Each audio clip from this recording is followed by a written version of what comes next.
Oh, I'm live? Oh, whoa. Perfect.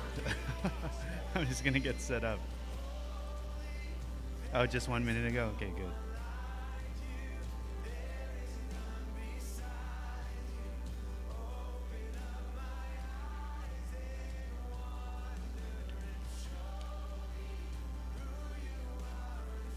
Four.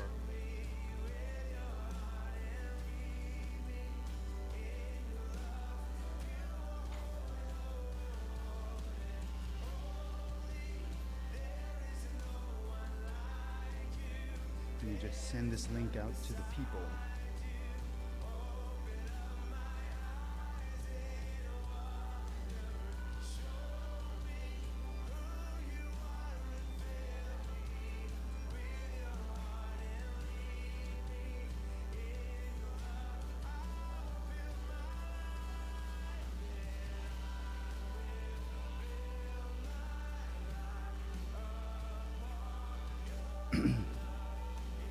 All right, so we're just going to get started then in about 3 minutes. Once we get 3 minutes in, we're going to get going. So review the questions from the past few weeks, and then review this question for session 4. And then you can discuss while, I get situated here.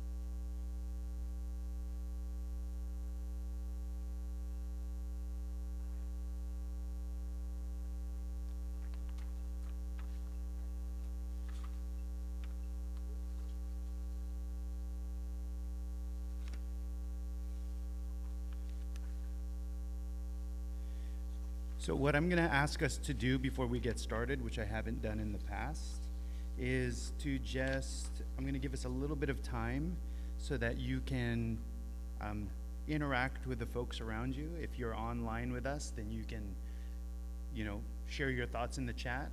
For those of you who are here, go ahead and you can also log into the chat and just share your thoughts on the key question from session 3, which is, what are some of the main differences between the Tanakh arrangement and the Christian Old Testament? Could a different arrangement change the meaning of a text? And then you can also reference the quote which I've provided below.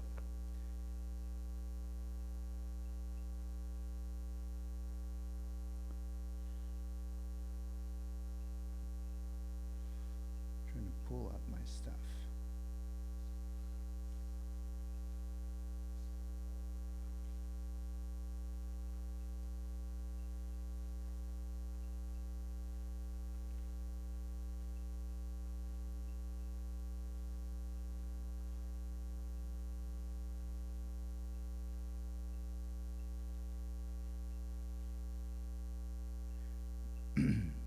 We're going to try and get through 2 sessions today and get finished in under an hour.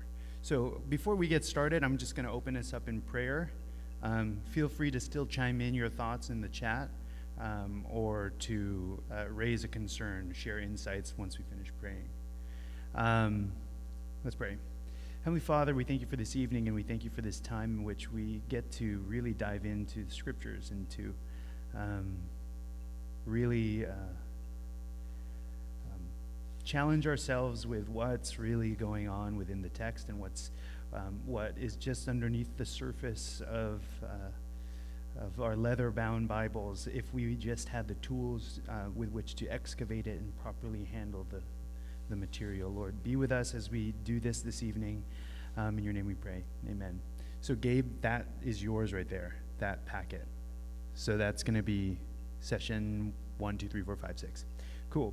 So we're going to just get started. So before we dive into the material, are there any questions in the group that's present here, or any insights that you didn't know that that was kind of a challenge for you as you carry that through the next week. I just want a little feedback on what's going on in the room as we just looked for a very long time at the Tanakh, right? We looked at, maybe that's a new term for some of you, maybe that's a challenging term for some of you. Go ahead and feel free, you don't need to raise your hand, you can just share your thoughts on it.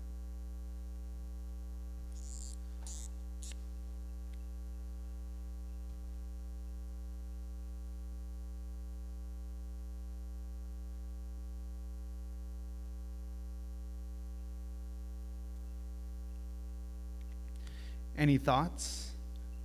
Any new insights that you got? Anything that was particularly challenging? Or maybe a question that you haven't resolved in your head this past week?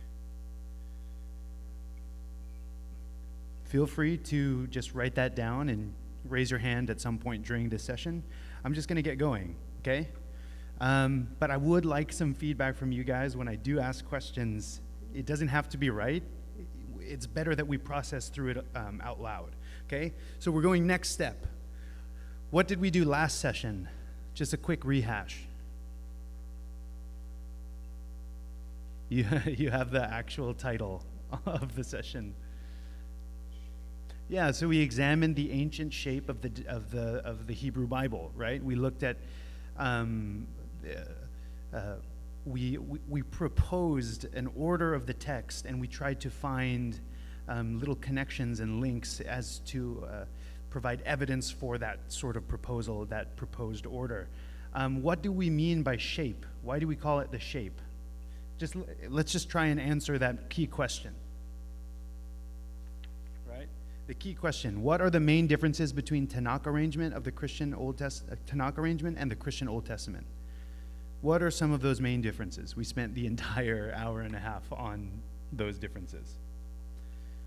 Just some of them.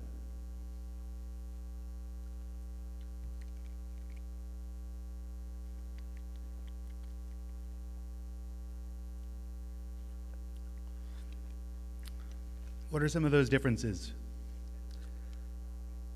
Yeah, the Christian Old Testament it's split. It's divided on different lines, right? So in the Christian Old Testament, we have things like the history, the poetry, the prophets, the Pentateuch. And those are helpful lines to draw, right? But are they the original lines that were drawn?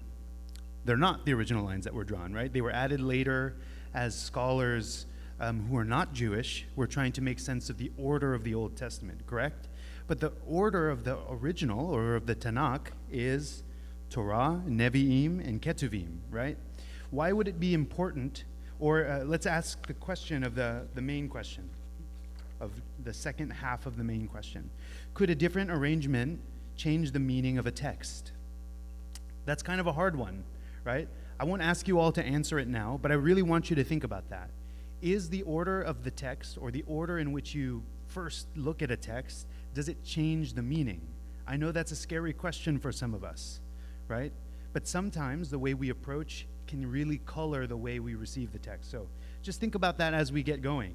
Because what I've just dropped since last week is a pretty, depending on where you're coming from, it's a pretty big truth, right? That the order we have in our English Bible is not the original order of the Hebrew Old Testament or the Hebrew Bible. That could be a challenging question. It could, for some of you, it might be, oh, of course, it's a little different, that's fine. But for some of us, that might be, are you telling me that what's in my Bible is incorrect? And then that might raise other questions of, okay, what is there to be, right? So just hold that question right now. Could a different arrangement change the meaning of a text, right? Just think about that as we look at the Dead Sea Scrolls today, right? So, where we have just arrived is we have the Tanakh, okay? What is the Tanakh? In the simplest form, what is it? If I were to point, go to a room where the Tanakh was, and I would point at it, this is the Tanakh, what would it look like? Yeah, but what would it look like? Yeah, it would look like a pile of scrolls, okay? So it's a collection of scrolls, right? So we're going to look at, I can't show it to you right now, But I was going to show you, if I had PowerPoint, I would show you the Dead Sea Scrolls. You can access them online, completely free. It's a complete digital scroll. It's the complete digital scroll. So you just search on Google, Dead Sea Scroll scan or Dead Sea Scroll free online. It'll show you a collection, a repository of all of the Dead Sea Scrolls scanned. Obviously, it might not mean anything to you because, why? What would the issue be in the Dead Sea Scrolls? If you were to look up the Dead Sea Scrolls online right now, it's not in English, right? Exactly. So you can look at it, and it will provide some rough English translation, but it'll just remind you that, oh my goodness, in order for me to have this English, some scholars have to really work hard to translate fragments, right? So good. So we have the Dead Sea Scrolls. It's a collection of scrolls in the late Second Temple period, right? So late Second Temple period, what time period is that? When did the Second Temple period begin? Right? If you look at the history book, if you look at the history notes, right? If you look at the order of the Torah, Nevi'im and Ketuvim, around what time is the Second Temple period beginning? Around what book? What book is a contemporary of the Second Temple period?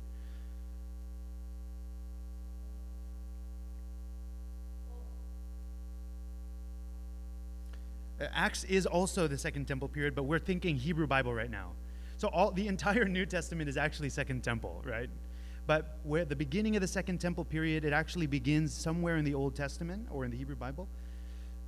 It's possible parts of the Psalms are a Second Temple period document, but David's responsible for at least 20 of them, so they predate the Second Temple period. Just think about it. So the first temple is whose temple? Solomon's temple. It was the big, great one, right? And then that one was destroyed when? By Babylon, right? During the exile. It was taken apart piece by piece. The second temple was built under whose supervision? Yeah? Around the time of Ezra and Nehemiah, right? So Ezra and Nehemiah, Chronicles, Esther, these are all Second Temple period documents, right? So is the Second Temple period, does it begin before or after Jesus? Yeah, it's pre-Jesus, right?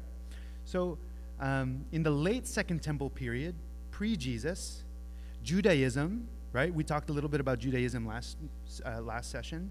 Judaism is a very singular movement, question mark?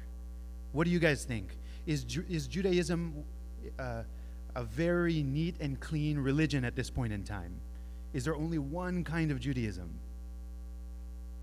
No, it's like Christianity today. There's many denominations. There's many expressions of the faith.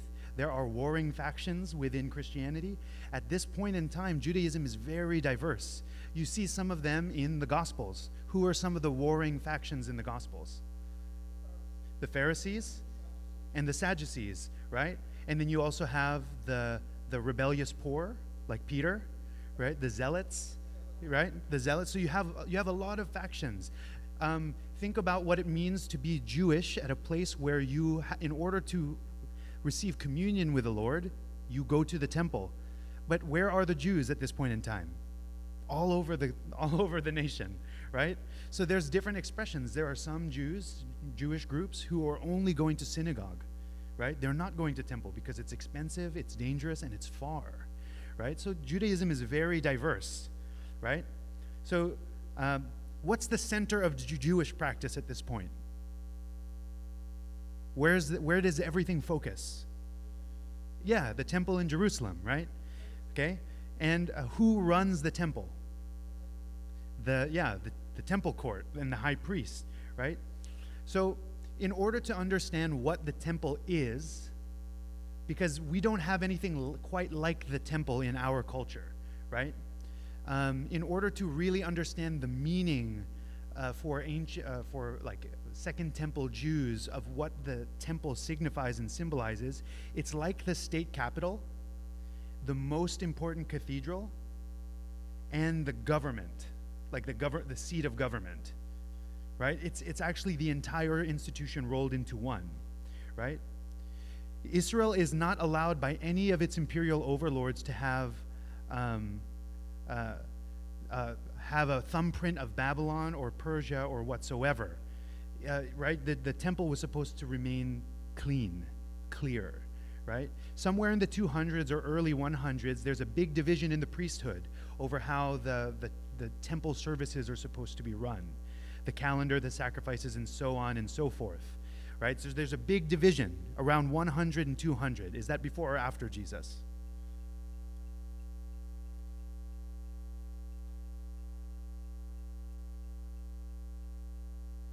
Depends. Is it AD or BC, right? So where are the Dead Sea Scrolls? When were they about written?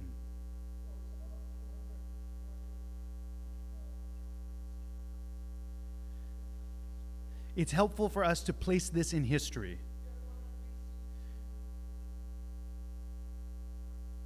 Around 70 AD. Okay? So, yeah. So, what was that? Yeah, right. 200 BC to 100 AD. So around 200 or the early 100s of BC, everybody has to know that the dates before Christ are counting down, right, from thousands to 100, right?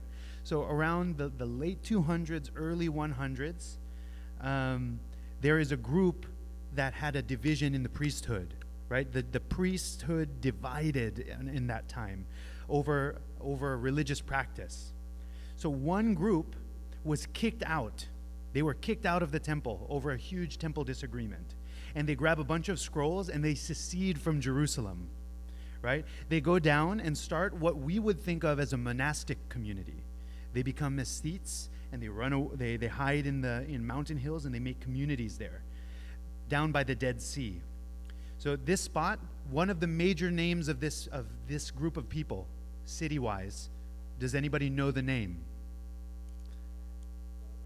Yeah, so the group they're called the Essenes, but the major community, what was it called? Like the settlement.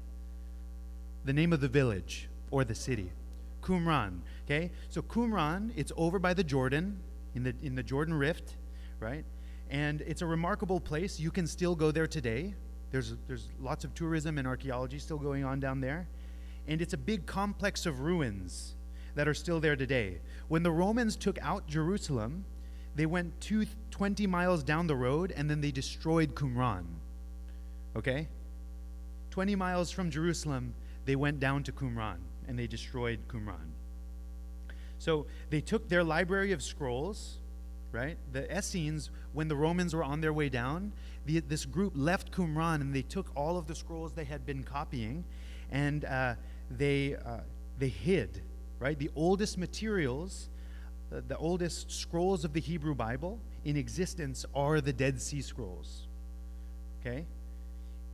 The oldest in existence. They also produced a lot of their own literature, right? So along with the Qumran community producing the Old Testament, they produced a lot of other material too. Their own material, they copied other documents, other Second Temple literature, right? They were priests, right? Ex-priests in one sense, and they were big nerds. They were religious scholars, and they perform all of the rituals and they write commentaries. So among the Dead Sea Scrolls that were found are commentaries on Isaiah, Micah, Nahum, Habakkuk. It's amazing stuff if you're an Old Testament scholar. And they put them in jars, right? Some of them were in jars, right? And there are a lot of famous caves. So there's the temple complex. The Qumran complex is 20 miles south of Jerusalem. And then there's a network of caves, right? There are a network of caves that usually they get rained out. It's called a wadi. Does anybody know what a wadi is? If you've ever read Hebrew, the Hebrew Bible, you'd read the word cistern or something like that, or something like well. But well isn't the greatest translation of that, because sometimes wells can be dug. But what a wadi is, it's just a hole in the desert that when it rains in the Jordan Rift, it gets flooded out. So it's like a seasonal well, right? And so remember when Joseph was tossed into a well, he was tossed into one of these. Yeah, he could have been, if it rained, he would have been drowned out. So thankfully, just you have to think about this. Because the Jordan Rift Valley, 20 miles south of Jerusalem, it's almost 50-degree temperature difference. It's really dry there, whereas Jerusalem gets some rain, but in the Jordan Rift Valley, there's almost no rain, right? But because of wadis, there's all of a sudden wells of water in the desert that could sustain a community like Qumran. If there was no wadi in the Qumran vicinity, then they could not live there, and if they could not live there, we would not have Dead Sea Scrolls, right? So it's like a perfect storm of events, right? If Rome had never come down to destroy Qumran, they would never have hid them in the driest caves in the desert. If they were exposed, they would have been moth-eaten, right? So it's really the perfect storm. So the consensus theory is that the Essenes caught wind of the Romans destroying Jerusalem, and the Essenes heard that they were marching down the valley, so that they stashed all of their scrolls and hid them in these caves, right? And what ended up happening, as according to legend, is that they were happened upon by shepherds in the 1940s. So they're not even that, we haven't had them that long, right? They're in living memory. The finding of them is in living memory. And 5 of them came into the black market. If you took the class with me on the history of the Bible, then I showed you the New York Times ad. It was an ad in the dailies that said something like an ad to buy one of them. It said novel scrolls found, suitable gift for somebody religious, something like that. And they were just on sale in the black market. The first that anybody had ever caught wind of the Dead Sea Scrolls was in a New York Times ad, which is why it became a scramble to, oh my goodness, you found those things? And then to try and get them all into one place. It's a long story. You can read the history of the finding of the Dead Sea Scrolls, right? Anyway, if you just have time, you can click Dead Sea Scrolls on Wikipedia and it'll take you through the whole story. But what these texts give us is a pre-Christian understanding of the Bible, of the Hebrew Bible. Why would it be important to have a pre-Christian understanding of the Hebrew Bible? Because all of us are post-Christian, right? We're post-Christ event, meaning that everything we know about the Hebrew Bible is likely, unless we're Jewish, to be colored by our Christian practice, right? Which is fine, but how much of our Christian practice is ancient Jewish? Almost none of it. Most of our Christian practice is influenced by our history with the Catholic Church, right? As it comes down in the Protestant Reformation, everything is Western and European, which is okay.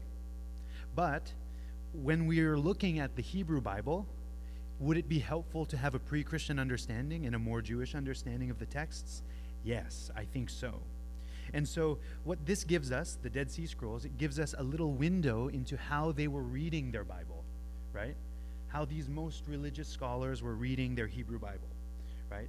The main difference between the producers of the Dead Sea Scrolls and the producers of the Masoretes, right, the Masoretic text. When is the Masoretic text from? Sorry if this is a lot of new terms for some of you. 500 to 1000 AD. So that's early medieval, right?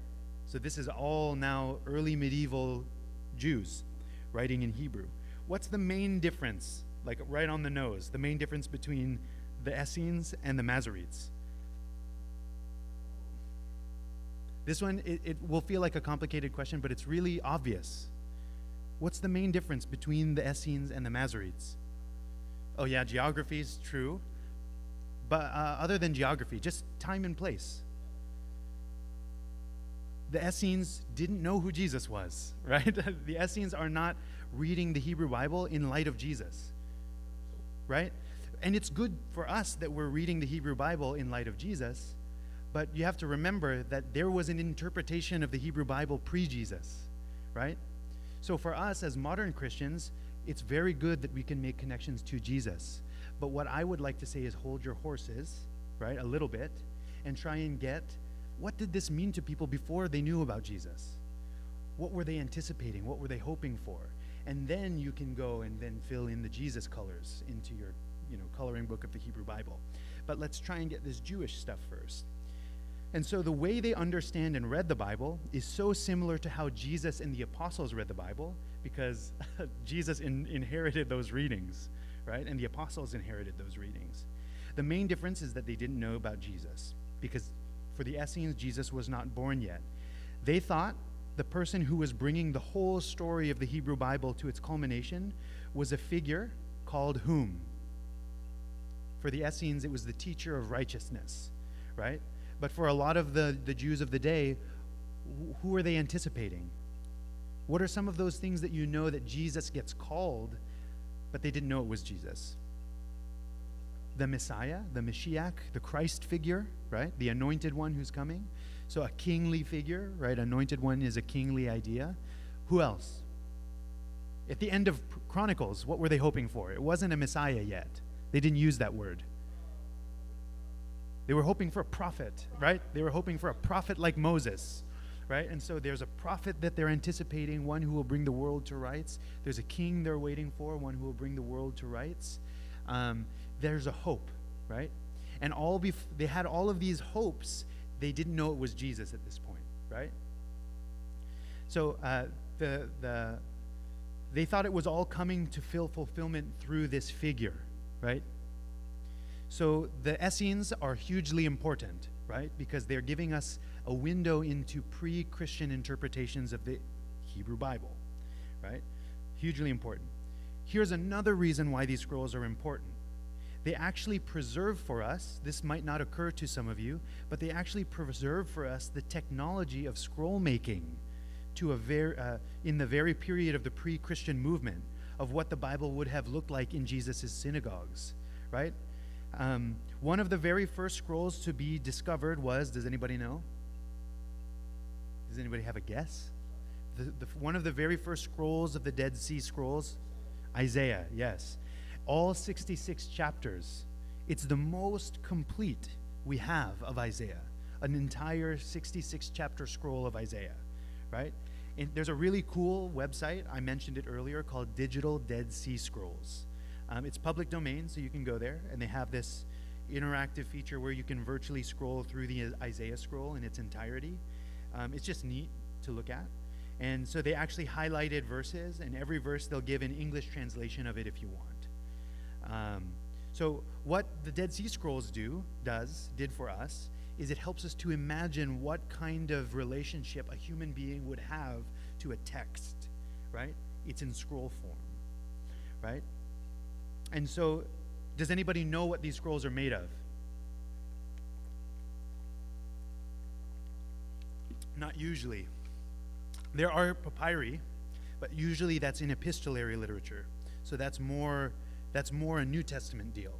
But for the Old Testament, because these scrolls what were they used for? They weren't used for mass production, right? Papyrus it's expensive, but it's cheaper than leather, right? So leather is the most important thing. It's expensive, right? Something has to die, and somebody has to know how to cure the leather and tan it. Why would it be in leather and not papyri? Why would they not opt for the cheaper thing? It lasts longer, but also they're using it for worship, right? It's a very holy text to them. So they're producing really expensive, fine things because there's only going to be one for a community. It's going to be in the synagogue. Nobody can read anyway, so you go to the synagogue to hear it, not to read it, right? So if just think logically, okay? You have these things that sometimes they're made of papyrus, so Gabe was right, but mostly they're made of leather because of their use. And they're leather rolls, right? So try to imagine the technology of the Second Temple period as you're going to unroll your scroll. It's probably large because leather is heavy. Have you ever held like a leather jacket? It's not a light piece of material, right? Sometimes they're made of papyrus, but they last a very long time when they're leather.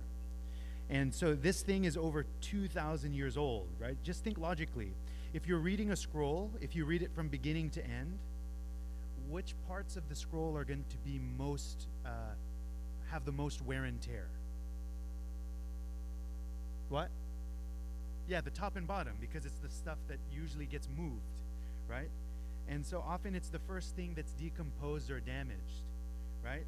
So in the Isaiah scroll, what's remarkable is that it's pretty good at the end. You just have to look it up at the digital Dead Sea Scrolls. On the edges of the scroll, it's pretty good, but you can see that it's dried and crusty, right? So there's a seam between two pieces of leather, right? If you go onto the website, you can zoom in and you can actually see where they sewed two pieces of leather together, right? The holes in the sewing. So they were sewing 2 sheets of animal skin, right? They treat it, they get the fur off and all of that. They dry it, they salt it, and they have it preserved into leather, right? So you're scrolling through, and then you'll see more seams because it's Isaiah is very long, so you need lots of animals in order to produce it, right? And so these things would get a few generations of views, right? This leather-bound scroll would be the text for multiple generations of Israelites that are coming through, right? This thing, if it's carefully handled, which it usually was, would last for 4 or 5 generations. And why do we know it lasts for 4 or 5 generations? How can we know that a leather scroll might last for 4 or 5 generations? Huh? Yeah, it gets passed down, but how would we know that it lasts 4 or 5? It's not obvious if you're looking at a scroll that, oh, this would last 4 or 5 generations. We know because the Essenes would write about how long it would take. There would be complaints from priests, oh, we have to make a new scroll because they were telling us about their process, okay? So 4 or 5 generations. It's really remarkable stuff, right? So if you went on that website, you'd see multiple seams, right? So there's, if you just took a little glance, you'll notice something between one line and another line, okay? So you might see something like this. You might see something like this.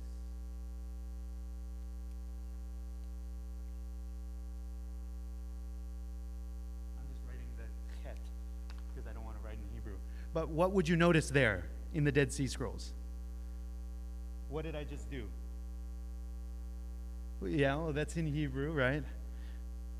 There's different pens, right? I wrote in purple here, and then, so what you'll notice if you're reading is, I wish I could show you on the screen, but I can't right now, right? So if you just look at the digital Dead Sea Scrolls website, you'll notice that there's going to be different pen marks, right? Sometimes there's different ink. So what happens in a place like this? Why would there be different ink? So just say this is, I know for a fact that there is an ink change in Isaiah 28, okay? I know for a fact there is an ink change in Isaiah 28. Why would there be an ink change in Isaiah 28? Yeah, yes, because there's a different scribe. So something happened here that provided occasion for a different ink. So what happened particularly in Isaiah 28, Scribe A, which is here, right? Scribe A, who produced the main version, right, was copying Isaiah, his current one he's working on, from another scroll of Isaiah, right? So he's copying from one scroll to another. And then what he did is that he went on from here, and he's copying and copying and copying, and then he went back. So think about a scroll. They're actually writing from this way to this way. So this is actually Scribe A, and this is Scribe B. So what happened was, Scribe A is copying. He's going from right to left, right? And then when he finishes the line, he goes to the next. But he skipped. He skipped a section. It's what we call an I mistake. He just skipped over something. It's not a purposeful mistake. He's just making a copy, and he saw 2 characters that were the same, and he made a mistake, right? So he went from there, he's copying, and he went back. His eyes skipped one line, and he kept going. So he just skipped a whole section, right? And he didn't remember that. He didn't realize that he had missed a line. So Scribe B, what scribe B does is there's two scribes, right? And his handwriting takes over, right? And he comes along and he sees the error, so he fills it in, right? If you were to look at Isaiah 28 on your digital Dead Sea Scroll, you'd see that there's a little section where they're making an amendment, right? Because he corrected, right? So there's a lot of checking, right? So scribe B comes along, sees the error, and he fills it in. But you can see it. That's what's good about the Dead Sea Scrolls, is that when there is a scribal error, you can see the scribes correcting it, right? And so it's cool. So there's actually quite a few of those little corrections, right? If you look in the text of Isaiah, you'll find, I'll just write it in English.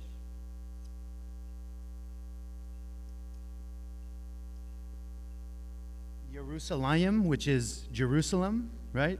And so what you'll see it that it's noted with 3 dots like that. And it's the word Jerusalem or Jerusalem. And that marking seems to be, somebody noted the word with dots.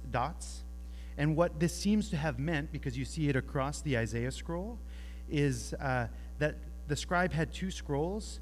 The word was in one scroll, but not in the other. Meaning that in some of our copies, Jerusalem's not there. But in some copies, it is. So they put it so you know that it's there, but they mark it with a dot so you know that it also isn't in some of the copies. What do we call that? We call it intellectual honesty, right? They're really trying to show you this is what we have. I'm not going to make a judgment call on it, but you can discern, right? And so this is pre-Jesus, right? So the scholarship for preservation of Hebrew Bible isn't just motivated by the religious cult of Jesus, right? It comes earlier. So some of these dots are preserved for a very long time. They don't know whether or not it's original or not. It's hard to know unless they find an earlier copy that is like a parent in the family line, right? So in our English Bibles, there's a few of these things where it'll say this verse occurs in this text but not in another, right? So if you're reading in your English, you'll have some of that. There'll be a footnote that says it's present in the Masoretes, but it's not present in the Septuagint. And the Septuagint is older than the Masoretes. And they just let you know, right? If you look in your English New Testament, you'll find things like that in Mark, in John, in parts of Romans, right? All over the place, right? It's a way of footnoting, right? There are other instances of scribal errors where the scribe A, he forgot something, and scribe B comes along and fills in the lines, but he runs out of room. So he'll fill it in vertically, and he'll just go like that. So, but you can still read it, right? And it's interesting to just see these things, right? Sometimes they'll insert it right there. Scribe A is a little sloppy sometimes, and the character doesn't look quite right. And scribe B comes and he will make a mark and let you know the proper spelling. So it's just other things to point out that the scholars are doing a lot of guess and check with themselves and making sure that the text is as honest as possible, right? Just another thing to point out so you can see, if you look at it, at the end of the scroll, at the end of the Isaiah scroll, you'll see how brittle and heavily used it is. Because it had to be the end of the Isaiah scroll was so used and brittle that it had to be rewritten because of the last page.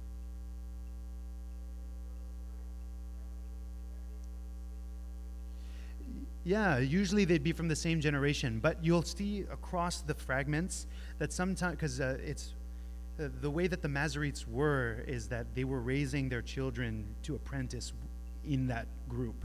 So it's generations upon generations of markings like that. And they'll preserve some of these marks alongside the text, just so that you know. Yeah. So sometimes it is same generation, sometimes it's caught later, but things like that. But you'll have things like that, where the end of a scroll is so brittle and used that it had to be rewritten because it's not complete because the end got worn out, right? So think about this. The Bible existed in this scroll form for millennium, okay? Before we had printed text and digital documents, it existed in scroll form for millennium, right? And before it ever got put into a codex, which is the earliest form of a book. So now we have to factor this into how the books were written and produced and were made, right? If you were going to try and organize a collection of scrolls and coordinate them, where would you look for signs of coordination? For us in a book, we would look at the table of contents because it's all in one spot. The very front is going to tell you what order they should be in. But if you're looking at a pile of scrolls, how do you know that they should go together in that order? Right? Especially when Isaiah, right? So if you look at within the Nevi'im, you have the former prophets and the latter prophets, but the former prophets are large. Isaiah, Jeremiah, Ezekiel. They're big books. They're big scrolls, right? How would you know one goes after the other? Where would you be looking? If you're looking at a pile of scrolls, what binds the unity of those scrolls together? Because it couldn't be a table of contents. It's a great question, but the Bible existed in this form for a very long time, so it's one that I think it's important to answer, right? So think about the technology, right? Think about the technology. In a scroll, if I wanted to know what went next, where would I look? At the bottom of the scroll, right? I'll look at the bottom of the scroll for hints about what goes next, right? And so I'd like to propose, at least for us in this group and for you online, that at the beginning, at the end of the scrolls, there is information there that our brains are not trained to see because we have never been taught to read them that way. We have always been taught to read them as individual stories that should point to Jesus, right? But the Essenes didn't know who Jesus was, so they weren't pointing to Jesus. They were pointing to prophet, Messiah, teacher of righteousness, right? The blessed man. They were looking for that, the embodiment of wisdom. Yes?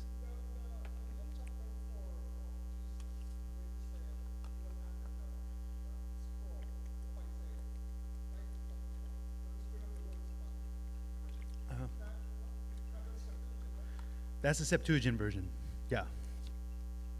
The wording is a little different if you, with the Dead Sea Scrolls. And so just think about this, right? So we're supposed to be looking at beginning and end of the scrolls. So now you have a little bit of a hint. Next time you read Hebrew Bible and you're reading a book, look at the beginning, right? Look at the beginning and look at the list that I gave you of the order of the original, right? And just see what comes before it, if there's a connection. Because there should be, because that's how the ancient people were doing it. For us, we just look at a table of contents and we're not thinking about unity at all, right? So at the beginning of the ends of the and ends of the scrolls in this technology are one of the most likely places you'd look for some sort of organizational clue, right? So I'd like to at least propose that, right? You're looking for cues that will connect the books together, because you could just put the first and the next text, for the next words from the next book, right? So everybody's kind of tracking with that, right? We're seeing that we should be looking at beginning and end of these books. So once you see that, it will be very significant, because then we're starting to sew text together, right? And so when you turn to the first sentences of Isaiah, okay, so everybody pull out Isaiah. Okay, everybody pull out the text of Isaiah. When you're looking at the first sentences of Isaiah, before the poetry begins, you're given what?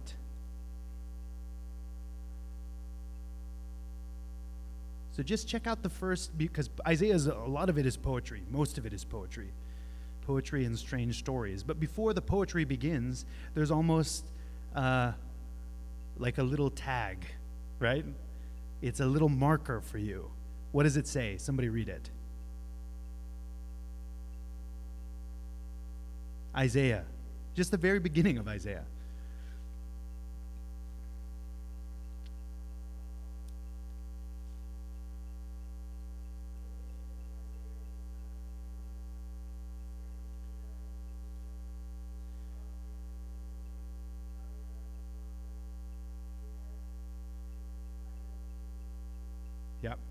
It's okay? So what is given to us at the beginning? Historical context. It's very helpful. For most of us, unless we care or have a purpose, it just goes right over our heads. But for the ancient Jews, whose history this is, quite literally, they're thinking, oh, I know those kings. They've heard stories about those kings. They've heard horror stories about some of these kings, right? And so you have a little tag at the beginning that gives you 4 kings for context. So these are the visions of Isaiah. What's another thing that you're given? That Isaiah has visions, okay? Prophets, okay? So now, 4 kings. Where would I have read the narratives about these 4 kings? In the book of Kings, right? And what is the book before this? No, not in the original order. It's Kings, right? It's Kings that's the original order. In the Christian order, in the modern Christian order, it's Song of Solomon. It comes after the poetry, and you completely miss the link, right? Because our Christian order isn't really going chronologically or logically according to the original. So it gave you all of the poetry, even though Isaiah is mostly poetry, right? Even though Isaiah, Ezekiel, and Jeremiah and Lamentations are mostly poetry, right? So there we go. There's a little link right there. 4 kings, and you read that in another scroll, what we call 1st and 2nd Kings. So what that is, I'll write it here.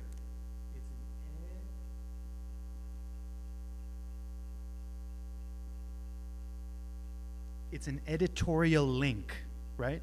The editor has provided a link to the books. It's an editorial link, right?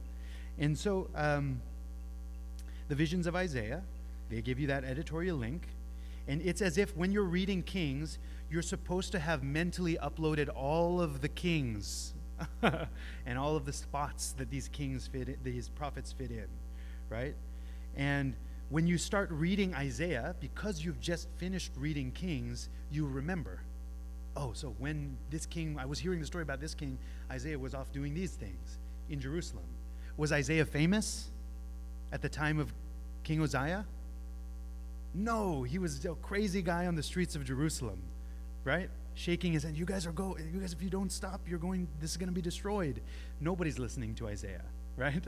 But Isaiah's followers were listening to Isaiah, right? Jerusalem never turned around, right? So this is context for you, because you have to remember that the prophets were an eccentric and eclectic group of people. They were often outcasts, they were strange, they were doing weird street performances.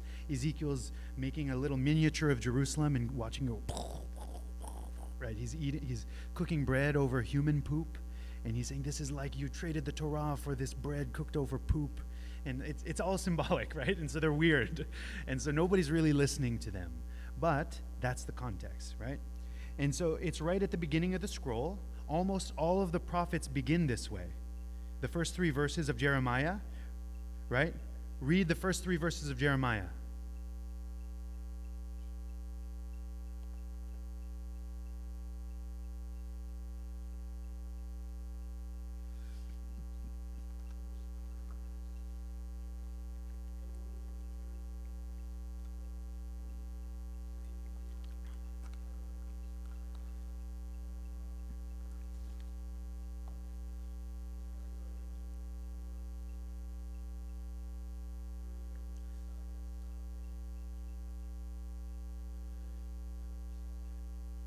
Good.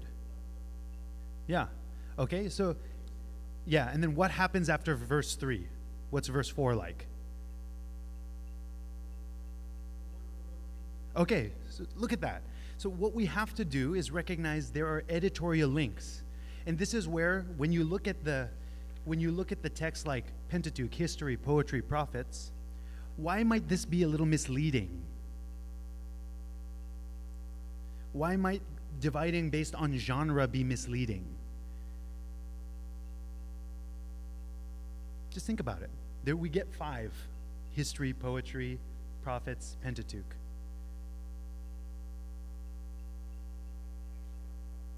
It might make you think that it actually happened in that order, yeah?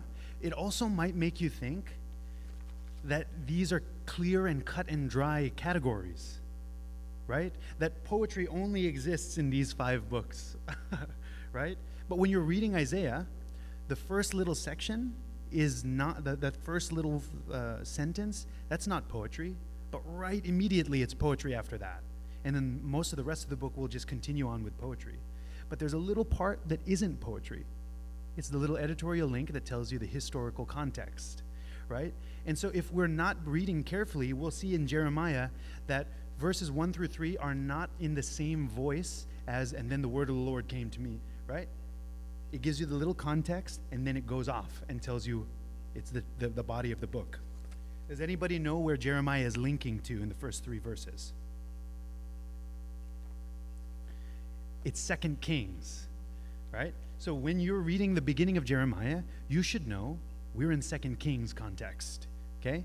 So this is just helpful. If we're not making those connections immediately, that should clue us in.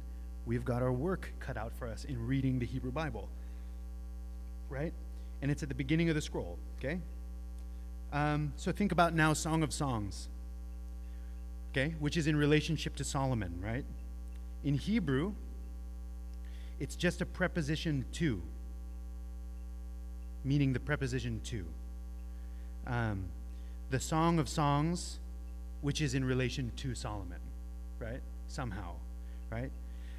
It's a little prose heading, right? At the very beginning. What is the beginning of Song of Songs? How does it read?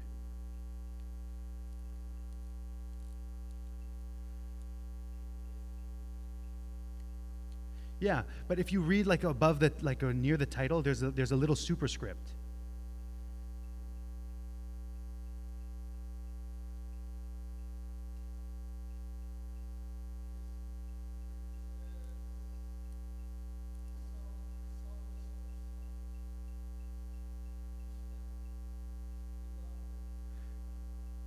Yeah.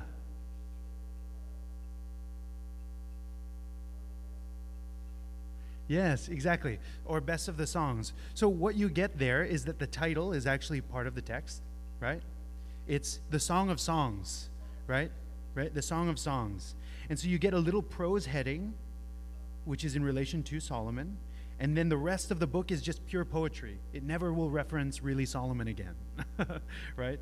And it's just a little prose heading, right? But it's a little editorial hyperlink, right? That's linking it into the story of Solomon, right? At some level, you're supposed to go back to Kings and Samuel, right? And then think about Solomon, right? Just a little link. So I am meant to read Song of Solomon or Song of Songs in relation to other books, right? There's a network in which they should be running up and down. It's like an information highway. When I read in one book, I'm supposed to be thinking about all of the other connections that it's trying to make. This would make sense if I grew up reading Hebrew Bible and I grew up singing these songs. There was no TV competing for my attention, right? There's just these, the stories of my people. So that when I hear Song of Songs talking about the story of Solomon, I'm supposed to be thinking about all the things I know about 1-2 Kings, right? And when I do that, it will apparently illuminate my understanding of Solomon that I already just read, but it will reinforce it and re-enliven it, right? And I now know Solomon in a different light, right? It's supposed to read back and forth like that, right? So it's interesting that when you ask from a technology standpoint, all of a sudden these things start to stand out because, of course, they're not going to have a table of contents that tell me the order in which to read the books. I'm going to actually have to know which scroll goes next because I'm receiving it that way. I'm reading it that way, right? And so it's just interesting to ask from a technology standpoint. So there's this little organizational science, there's organizational signs of life as to why the Tanakh is organized this way, right? They're thinking about a logic that the stories go together. And the logic is not in our heads right now because we don't read it that way. So the unity and the connectivity is not obvious to us right away. And that's okay, which is why we read in community, right? And so if we're going to look for clues of intelligent life, right, we can now see the seams of the text, right? We can see how the scrolls are all connected. But what we have not answered is why they're connected in this order, right? So we have to ask, what are the main themes that are being woven throughout the text? What should I be seeing being called back to in Ruth from Genesis? What are the things that I should see a connection to in Zephaniah to Exodus, right? Because there's a logic. Because once you get to Chronicles, the assumption is what? Once you finish hearing Chronicles, what's the assumption? That you've heard it all already, right? That you know the story. What's the assumption when you read the beginning of Psalms? That this isn't your first rodeo. You've been around this many times, right? Blessed is he who does not want to, who sits beside streams of quiet water, right? Who meditates on the law day and night, right? It's a lifelong journey of continuing to read the Hebrew Bible. And that's the assumption, that when you've gotten to Chronicles, this is not your first time to Chronicles. You've been reading it and receiving it and receiving it, right? So that's that. We're going to go to session, what is this? 5. But any questions? Right there. I just want to pause for a moment before we dive into next section. It's a lot of material, but hopefully this is an exciting new piece of information for us. Any questions?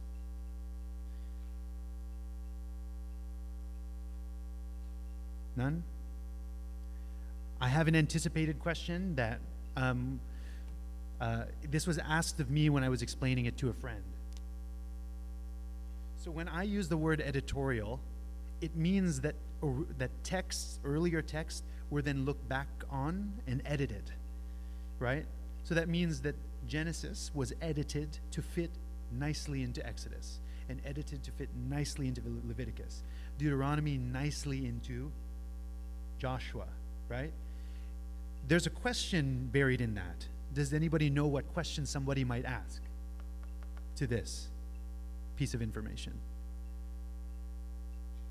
Yeah, so are the additions, are the editorial links additions or original parts of the composition, right? It's a question about inspiration. It's a question about the authenticity of the Bible. So if Genesis, Exodus, Leviticus, Numbers, Deuteronomy, Joshua were all written, but they didn't fit together at one point, and then they were editorially linked, does that mean that somebody changed the text of the Bible, right? That should cause a tension for you. Maybe it didn't, and I just put tension in your thoughts. This will answer as we go on, but I just want to kind of plant a little seed here. This really depends on your conception of authorship.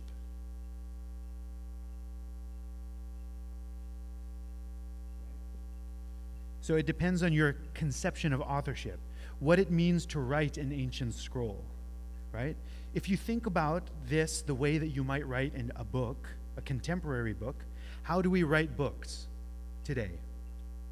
On a word processor, in editions or drafts, right? There's a version of the book, and it goes through another pass with an editor, and then right, it goes to an editor, pass, goes to an editor, then pass, right? And then there's a final edition, right? But you're doing developmental drafts, right? It's developing. The text is developing as the story's finalizing, right? Maybe you change wording of a chapter, right? Or maybe you change the grammar of a sentence, that kind of thing. So books in our day come into existence in multiple drafts, right? You can develop a body of work that you're organizing, right? Pastors do this all the time when they're putting a collection of sermons together, right? Some pastors will take some sermons that they've delivered over time, and they organize it into a book, and then they'll frame it with historical context. I was going through, my child was going through college, and I wrote this sermon from this emotional point.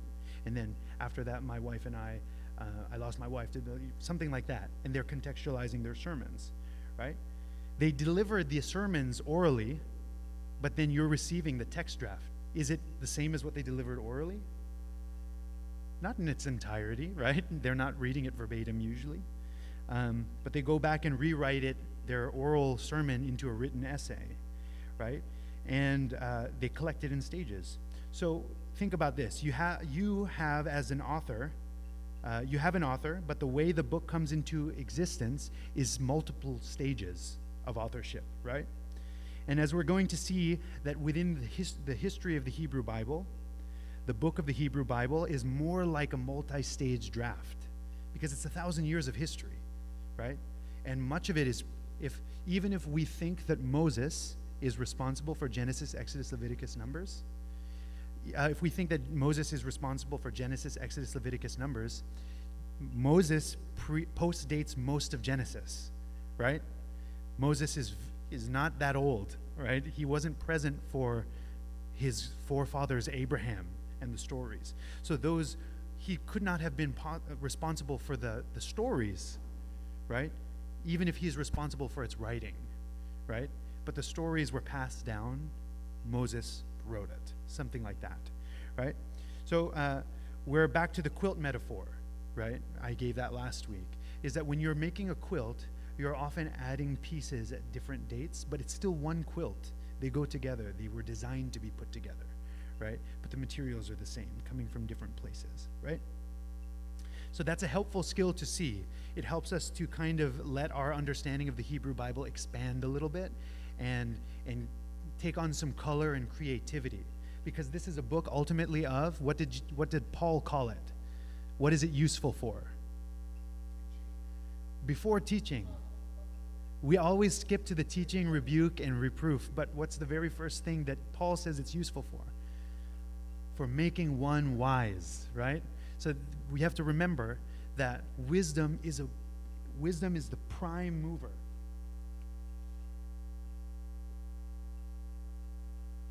Wisdom is a prime mover for why Paul says you should read this. It's for wisdom. And wisdom is not one-to-one answers. Wisdom is, there's a lot of gray. How can I wisely step into it, right? So this is what Hebrew Bible was for Paul, okay? Anything else? Any other questions before we move?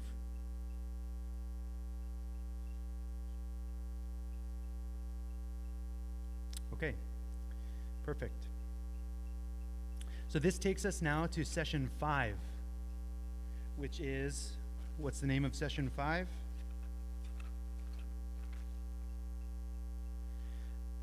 The prophet to come, the scenes of the Torah and the prophets. So what we've seen is the Dead Sea Scrolls, just very surface level connections.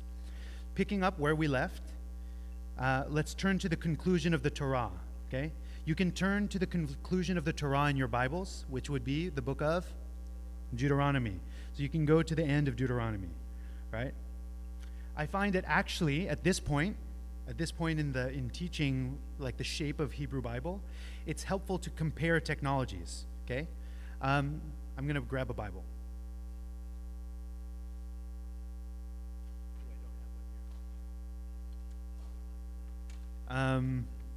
Yeah, can you hand me that Bible?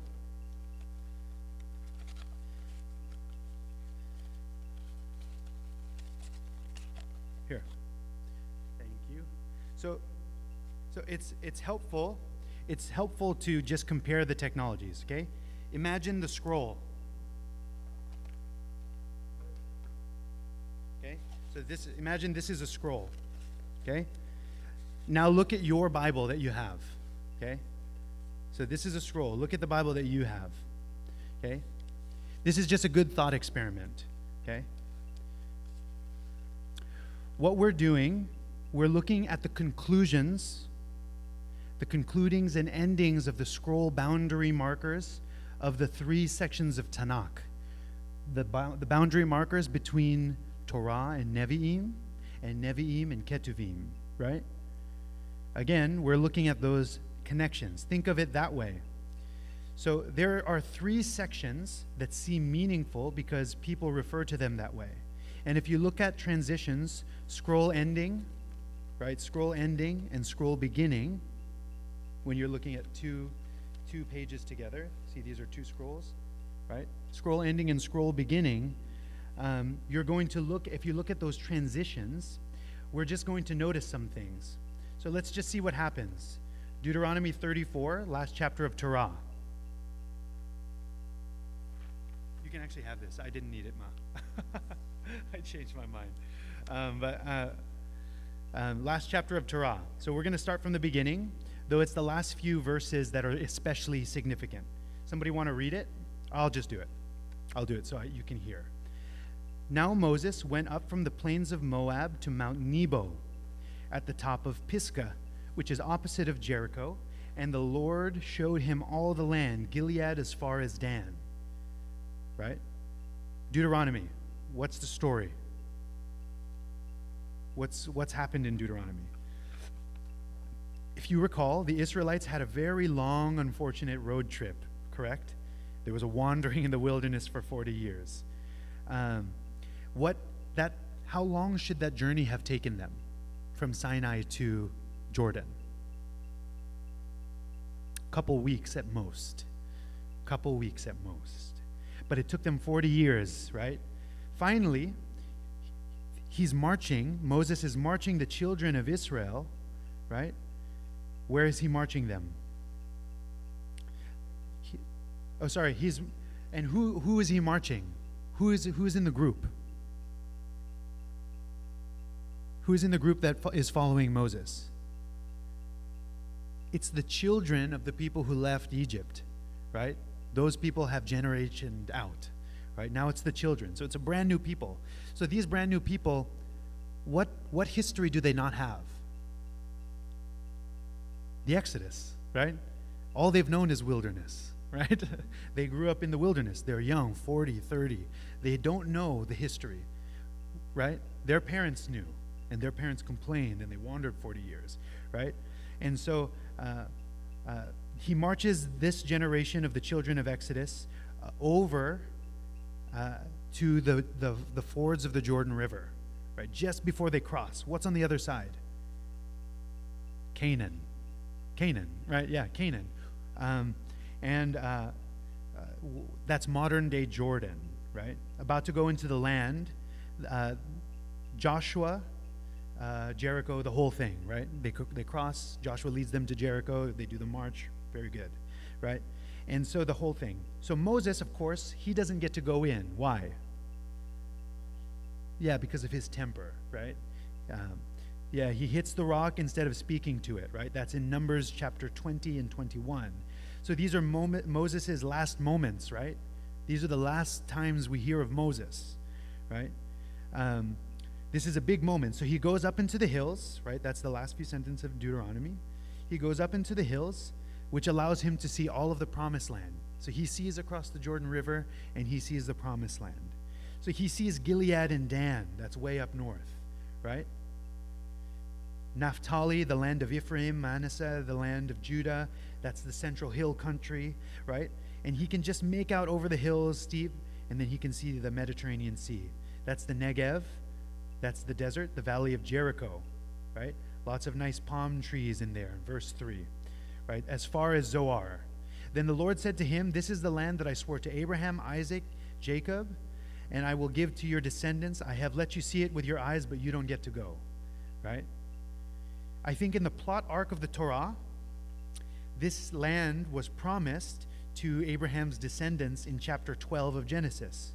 So what we're at is that in the story, it's a major plot transition, right? If you were reading Genesis for the entirety of the Torah, what are you waiting for? The land, right? They had a huge detour to Egypt, right? They had a huge detour in the wilderness. And when you're reading Genesis, Exodus, Leviticus, Numbers, you might be thinking, when are they ever going to get to see it? By the time you get Moses gets to see it, but he can't go, right? So it's a plot transition, right? And the promise has been left hanging since Genesis 12. You've been through many generations of people at this point, and the land is not any closer to them, right? And so now we're well into the Torah. It's about to end, and they haven't even entered into the land yet, right? But the story was the promise of the land, okay? And so there's a plot thread that's just dangling, right? So here's a little help. So I'm going to write it here. This is a helpful way to think of this.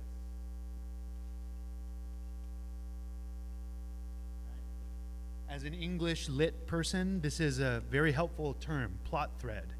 Think about the threads of plot that you should be seeing, right? Because they're important. They get woven through this whole story, right? So in the plot thread, it's just been left dangling since Genesis 12. By the time we get to the end of Deuteronomy, we're finally picking it up, right?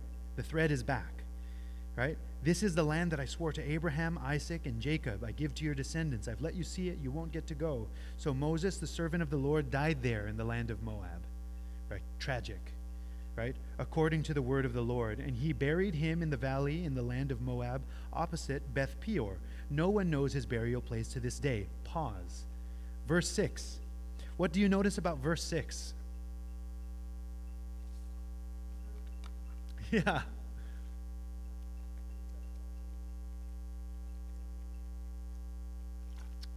Right? Traditionally, we think that Moses wrote the Torah. Okay? Traditionally. So, if you're reading verse 6, wait, I thought Moses was the author of Deuteronomy. Okay? Good. That's a good thing to notice, right? Because we're actually going to look at these a little bit later in another session.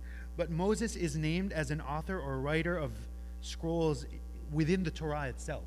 So if you're reading throughout the Torah, you'll notice that Moses is actually writing some of these stories down, right? But it raises the question, obviously, who's writing this portion? Because Moses is dead, and somebody's saying, we don't know where he is, right? Okay? That's a very helpful note, okay? Moses' death he's being referred to in third person, right? His death is mentioned. Notice the logic. What is the time and location of the speaking voice? In verse 6. What is the time and location?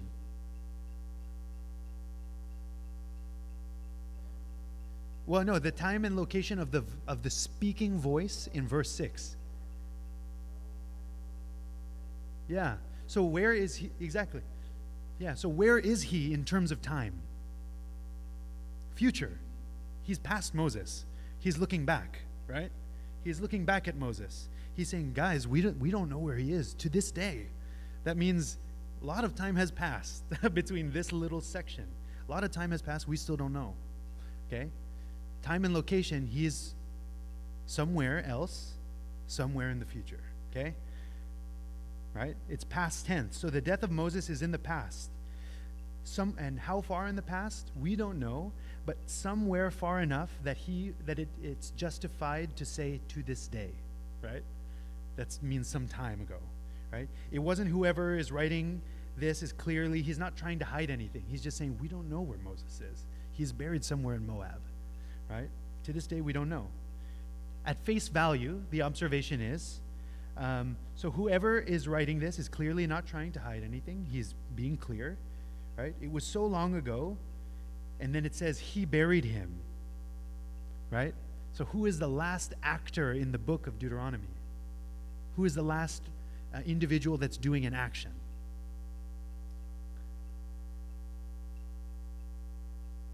Right?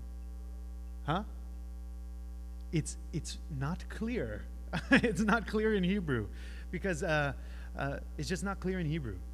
Yeah, it doesn't conjugate with God because God is Elohim, it's a plural, okay? And he is a singular. And so, we don't know. We don't know who this is. He buried him, right? So this is it's a famous little textual puzzle for Hebrew scholars, right? So he went up into the hills and they never saw him again, right? Mysterious disappearance of a prophet, right? Now Moses was 100 years old when he died, right? His eye was not dim nor his moisture. Okay, that's a really strange phrase, okay? The Hebrew word there is leach, okay, leach, okay, which is moisture or freshness. It's like moisture or freshness. So it's just virility. When you're still a spry man, you look, right? You look moist, I guess, fresh, right? And so that's one way that this has been taken, right? Another way that has been taken is his ability to have sex, which is very strange, right? So the sons of Israel wept for Moses in the plains of Moab for 30 days. Then the days of weeping and mourning for Moses came to an end, and Joshua the son of Nun was filled with the spirit of wisdom, for Moses had laid his hands on him. This is a hyperlink back to Numbers 27, right? That little phrase right there, it's going back to Numbers 27. And the sons of Israel listened to him and did as the Lord commanded Moses. Now since that time, no prophet has risen in Israel like Moses, whom the Lord knew face to face. All the signs and wonders which the Lord sent him to perform in the land of Egypt against Pharaoh and all his servants and all his land, for all the mighty power, all the great terror that Moses performed in the sight of all Israel. And that's the end of Torah, right? It's quite a finisher. Just look at verses 10 through 12, right? 10 through 12. The voice of the speaker here is memorializing a remarkable series of events. It's reflecting on Moses' life, right? He's saying, wow, Moses, look at everything that he did, right? Who's talking to us right now? We don't know. It's no longer Moses, right? Where do they stand in Israel's history? Where is the speaker speaking from? Sometime in the future. At this point, do we have enough information to know where in the future? No, not really, right? But the thing is that maybe if you keep reading, you will get there, right? There will be a hyperlink that elucidates that for you, right? So they're looking back, right? They're just in the future at some point, like in verse 6. Why is this a problem? No prophet has ever risen like Moses. Why is that a problem that no prophet has ever risen like Moses to this day? That means at the time of the speaker, right, they're still waiting for Moses to come back, or someone like him, someone to be even comparable to Moses, right?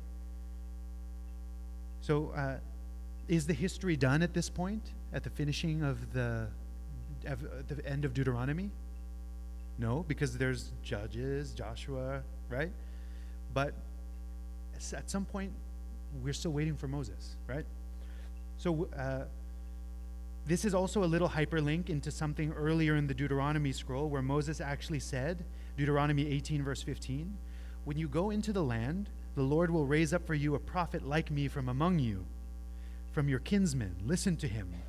So Moses himself was anticipating somebody like him to come in the future, right? That Israel was going to stay on track, that they would learn from the wandering in the wilderness, that they would enter the land, they would take it, they would establish the rule of Yahweh there, and there would be a need for another Moses-like figure. He says that right there. And somebody comes along at the conclusion of the Torah and lets you know he didn't come, right? He's not there. I live there. I live in the part where you came into the land. We still are looking for him, right? Which tells you a little bit about Joshua. He's great, but he's not even close to Moses, right? Which shows you that every prophet after is not quite what Israel was waiting for, right? So the assumption is that it's not Joshua. So when you read Joshua, and you see, wow, he's a young man, he's a warrior, he's brave, he's really going to try and follow in the steps of Moses, but you know, because of the end of Deuteronomy, that he's not going to cut it, okay? Right? So when you roll up the Genesis scroll and you get to, the Deuteronomy scroll, and you get to Joshua, you have your vision of Joshua a little colored. He will be good, but he's not going to be perfect, right? Joshua is filled with wisdom. The sons of Israel listened to him just like they did with Moses. So he seems like a Moses figure, and he is. And we'll actually see when you roll up the Torah scroll and you open the Joshua scroll, Joshua is portrayed exactly like a new Moses, right? But he's not the prophet like Moses. Because Joshua, he does some really great stuff, but then he blows it with who? The Gibeonites. He does some, right? And then he dies after that event. And so someone is registering a note of hope for a future figure at the end of the Torah, right? So let's close the Torah scroll, and now let's open up the former to the Nevi'im. Joshua chapter 1, right? So all you have to do is turn the page, right? So now it came about after the death of Moses, the servant of the Lord. It doesn't skip a beat, just keeps on going. You've crossed scrolls, but once again, the collection of scrolls are unified as one continuous book because of an example. This is a great example, right? The Lord spoke to Joshua, son of Nun, Moses' servant, saying, Moses, my servant, is dead. Now, therefore, cross the Jordan, you and all these people, to the land which I am giving to them, the sons of Israel, everywhere on which the sole of your foot treads. I have given it to you, just as I spoke to Moses. So you're seeing Moses, the Moses baton is being passed to Joshua. From the wilderness and this Lebanon, the great river up to Euphrates, the Hittites, the great sea. Moses just got the lay of the land. And what happens next? Joshua gets the lay of the land, right? No one will be able to stand with you all the days of your life. Just as I was with Moses, I will be with you. And that's a callback to what moment of Moses? What moment of Moses did he say, I will be with you? Burning bush, exactly. So these are all hyperlinks for you to see where there's a plot thread, right? The plot thread is being picked up. He's being framed for you as a new Moses, right? It's very explicit. So, but you, the reader, know well, because of the end of Deuteronomy, that even though Joshua is being set up as a new Moses, he is not the new Moses, right? He's not going to be the Moses one that you're waiting for. But when the one like Moses comes, he'll apparently be like Moses, but will also be like Joshua because Joshua is like Moses. And everyone who follows Joshua will also be like Moses because they're all trying to be the one like Moses, right? So it's as if Moses created a job description, a silhouette, right? Like this is the figure of Moses, right? And then throughout Scripture, the shadow of Moses is over everyone, right? Right? It's as if Moses created a job description or a silhouette, or he created a template, right, for people to follow, right? So prophet, mighty in word and deed, signs and wonders, overcoming evil, that's the job template for Moses. And everybody has to do that in order to be seen like him. Then the narrative gives you Joshua, one who is like Moses, but now you know that he's also not the one, right? But what happens is that to the Moses silhouette, you'll also get Joshua, right? The job description is added. Everything that we know about Joshua will then now be added to the Moses figure, right? The one who trusts God, right? Because Joshua has to trust God in his confrontation of the people in Canaan, right? That kind of thing. Verse 6, be strong and courageous, for you will give these people possession of the land that I swore to their fathers to give them. If you know Hebrews, this is Hebrews, right?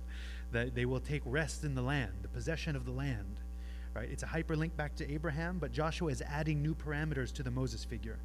Moses couldn't give possession of the land. You, Joshua, you will. You will give possession of the land, right? So that's Deuteronomy 34. I heard about the promise to Abraham, be strong and very courageous. Be careful to do according to all the Torah that Moses my servant commanded you. Do not turn from it, right? That is the Torah. Don't go to the right or to the left, so that you may prosper or that you may have success wherever you go, right? The image of the Torah is like a guide. And there's a straight way, but the Torah gives you knowledge of what's also to the right and to the left. And when you know what's to the right and to the left, there's a risk of going to the right or to the left, right? So the Torah is trying to tell you not to do that. You go down straight this way, and prosperity and success. Follow Torah. The scroll of the Torah shall not depart from your mouth. What do you do with the scrolls?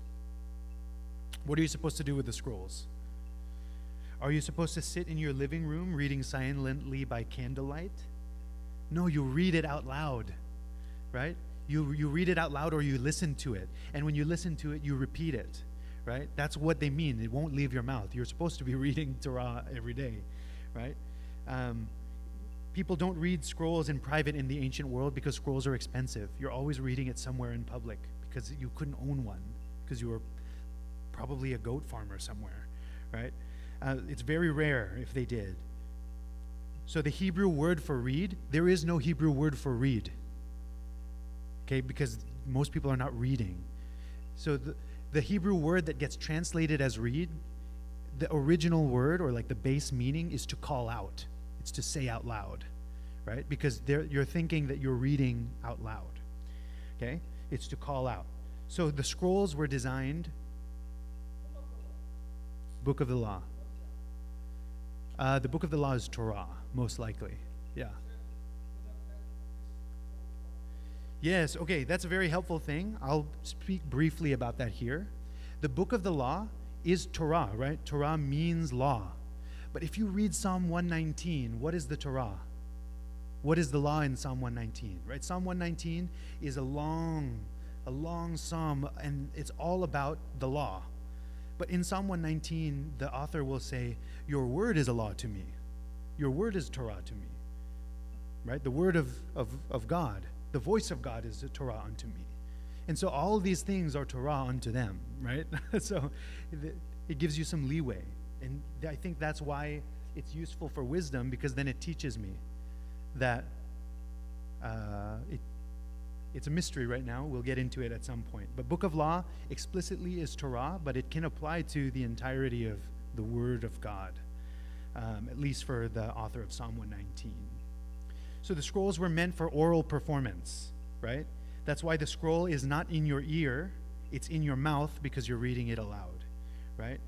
So the scroll of the Torah shall not depart from your mouth, but you shall whisper upon it. And so that word whisper is the word Haggah. So in Hebrew, H-A-G-A-H. Haggah. It's used to describe, so does anybody know what Haggah means in Hebrew? What sorts of people Haggah in Hebrew? Like what sorts of things Haggah? Like what is a typical actor for that verb? It's obviously a hard question because it's in Hebrew. But bears Haggah, okay? Bears. What other things Haggah in Hebrew? Birds. Doves on top of the temple. So it looks like in Hebrew, at least in the Old Testament, the things that are Haggahing are animals, okay? But it's used here, right? But you will Haggah upon it, right? So the word Haggah is used in the Nevi'im as a bear hovering over its meal. It's growling in front of its meal, right? It's a kind of groaning. And the birds are cooing. The birds are Haggahing from the roof of the temple, right? So it's a quiet whisper, right? And it's what you could call the mumbling. It's like a mumble to oneself. In Hebrew, in Psalm 1, we call it meditate. But it's Haggah on it day and night, which literally, if you're going to take its context, it means to mumble or to growl to oneself. So the idea is that when you're reading Torah, throughout the day, you're just going, blessed is he who does not walk in the way. You're just really repeating it to yourself quietly. So it never leaves your mouth. Even when you're quiet, you're slowly, reading out or whispering the Hebrew Bible, right? It's a soft moaning. So how do you read the scriptures? You whisper them aloud to yourself. You read them aloud. That's what we're supposed to be doing, right? So the book of the Torah shall not depart from your mouth, because you read it quietly aloud day and night, so that you may be careful to do according to everything written in it. This will make your way prosperous, then you'll have success. Have I not commanded you, be strong and courageous? Don't tremble or be dismayed. The Lord your God is with you wherever you go. New Moses, you're going to carry the story forward. What makes Joshua different than Moses? Yeah, one is that he entered the promised land. That's positive. What's negative?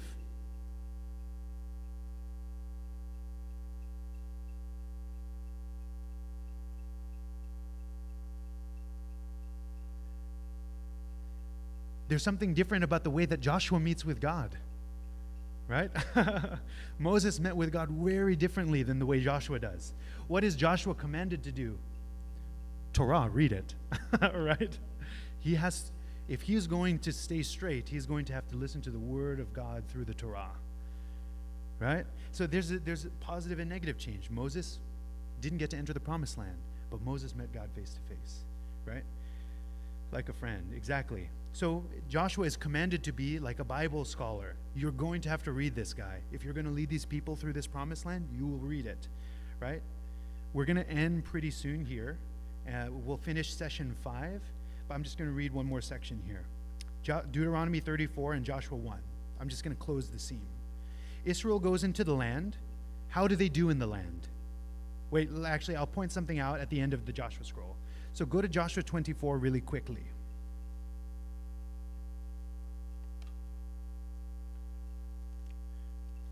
At the end of Joshua 24, there's a little ceremony where he makes all the people swear an oath that they're going to follow the terms of the Torah. And they're really excited to do it, right? In verse 24, we will serve the Lord our God. And over here, Joshua is like, no. In fact, say no. But if you say yes, because if you say yes, then you're going to be held accountable, right? That's essentially what Joshua says, right? But they say yes anyway. Joshua tells them that they should say no. But they say yes. Verse 26, Joshua wrote these words in the scroll of the Torah of God. Okay? He's writing up the terms of the covenant that was just renewed in the crossing, right? And look at this. Then he took a large stone and he set it up there under the oak that was by the sanctuary. Joshua said to the people, look, this stone will be as a witness against us because it's listening to all the words of the Lord that he has spoken to us. This is a really strange term. So this is, here I raise my Ebenezer, okay? The Ebenezer was raised, right? It's the remembrance, the stone of remembrance, right? They put a stone of remembrance. This stone has listened to everything that we have promised, and it will hold us accountable. It's a very strange story, right? It will be a witness against you.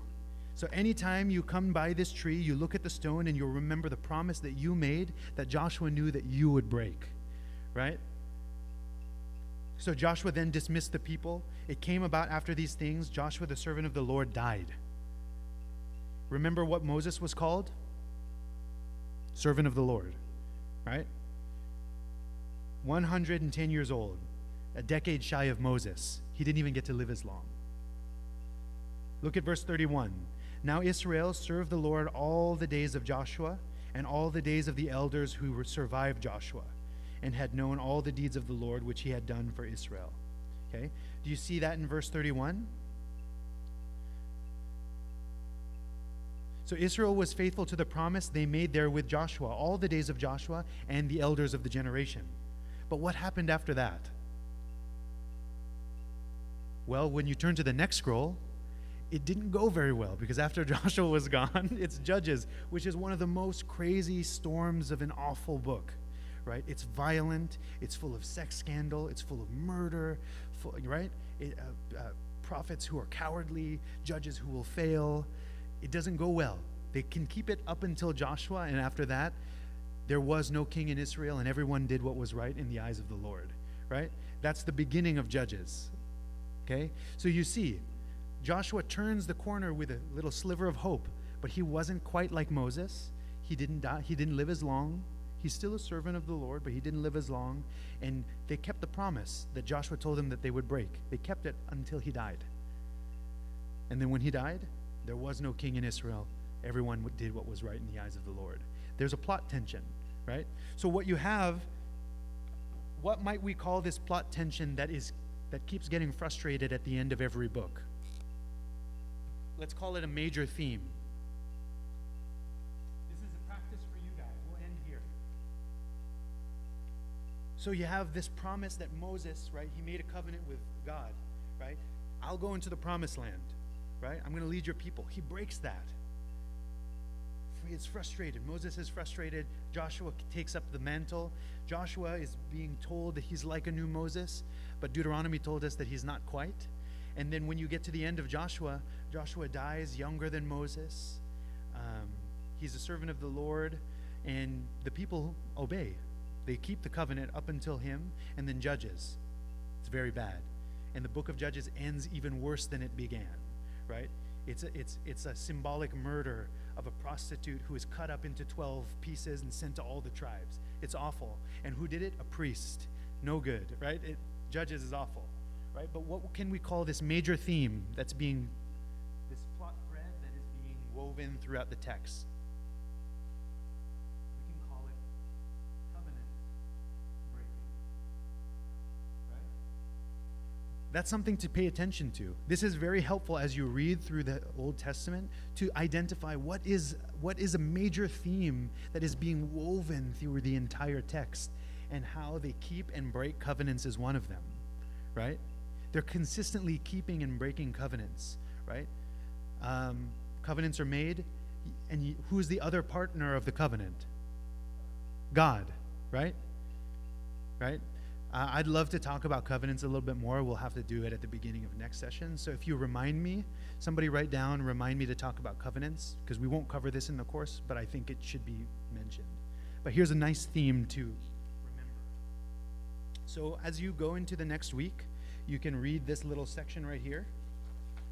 The key question: the seams of the Tanakh describe the kind of leader humanity really needs. What do the Torah and the prophets say this person is like? Right? And the session quote is, someone is registering a note of hope and waiting for a future figure at the end of the Torah. Right? So that's a little something to help to pay attention to. A little bit of homework for you guys is read some Torah this week, or do a practice. Read the beginning of one section and read the end of another. Read it in the order of the Christian Bible, and then read it in the order of the Tanakh and see if there's a difference. Right? Just try that out. And as you read through your scriptures, write a little margin, note in the margin. This seems like an important theme, okay? Because they're intentionally weaving stories together. Here's a little, this one's for free. So we're at the end of Joshua, what is present at the making of the stone? What character is present at the raising up of the stone? A tree, okay? Tree is the only character other than God and humanity that appears on page 1 and last page of the Bible, right? It's tree of life and tree of life at the end. And the word for tree is the same word as the word for wood and the word for ark and the word for basket. And so it's everywhere. So there's always a tree present at major moments. What was around Abraham when the covenant was given? The oaks of Mamre. What did Isaac carry up the mountain? It's tree. It's the same word, eight. Eight means tree. What was the basket that Moses was laid in made of? Tree. What was the ark made of? Tree. It's present. So these are some thematic things that you can start paying attention to that will widen your reading of Scripture. That's a free one. Trees are very important. Jesus was hung on a tree, right? So just learning to get a little brave with what connections you're making will really open up your reading of Hebrew Bible. That's it for this session. Does anybody have any questions before we just close out in prayer? Perfect. So if you have any questions personally, you can always text me or just catch me after class. But thanks for coming. So next week, we'll continue session 5 and we'll finish session 6. Make sure you come next week because we're going to have the next few session worksheets out. You won't get them unless you come, okay? Thank you. I'll close this out in prayer.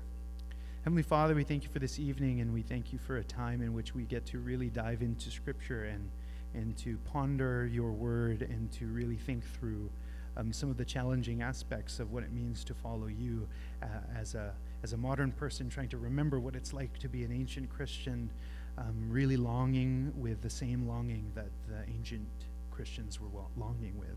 Lord, help us to see you through those eyes. In your name we pray, amen.